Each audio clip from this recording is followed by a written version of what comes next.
সারা দেশে ছাত্র নাগরিকের শান্তিপূর্ণ আন্দোলনে হামলা করে, খুনের অপরাধ ও 9 দফা দাবি করে শনিবার বিক্ষোভ মিছিল কর্মসূচি পালন করেছে বৈষম্য বিরোধী ছাত্র আন্দোলন।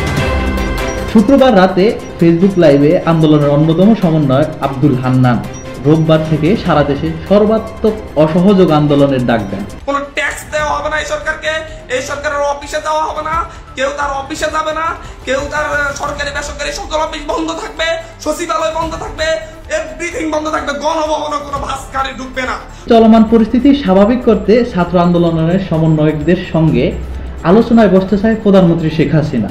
তারা যদি এখনো আসতে চায়, কথা বলতে চায়, আমি তাদের সাথে কথা বলতে চাই, তাদের কথা শুনতে চাই, তাদের দাবি কি কি বাকি আছে আমি এটা শুনতে চাই, এবং যেটা আমাদের সাধ্যমতো সেটা আমি পূরণ করতে চাই। আমি এই সংঘাত চাই না। তবে সরকারের সঙ্গে আলোচনায় বসতে নারাজ আন্দোলনকারী শিক্ষার্থীরা। শেখ হাসিনা বলেছেন গণভবনের দরজা খোলা আছে।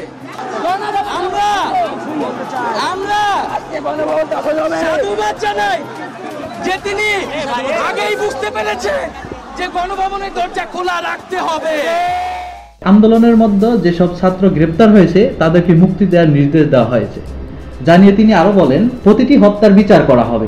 এর আগে শুক্রবার রাতে গণভবনে এক জরুরি বৈঠক ডেকে চলমান কোটা সরকার আন্দোলনের সমন্বয়কদের সাথে বসতে দলীয় 3 নেতাকে দায়িত্ব দেন প্রধানমন্ত্রী। তারা হলেন অ্যাডভোকেট জাহাঙ্গীর কবির নানক, যুগ্ম সাধারণ সম্পাদক মাহবুবুল আলম হানিফ ও আফম বাহাউদ্দিন নাসির। এ দলে 14 দলীয় জোটের সিনিয়র নেতাদের যুক্ত করার নির্দেশনা দেন। এ সময় বৈঠকে নানা বিষয় নিয়ে আলোচনা হয়েছে। শিক্ষার্থীদের দাবি প্রসঙ্গে জানা গেছে, আগে থেকেই আওয়ামী লীগ থেকে বলা হচ্ছে শিক্ষার্থীদের দাবির সঙ্গে তারা একমত। এরই মধ্যে তাদের দাবি মেনে কোটা সংস্কার করা হয়েছে।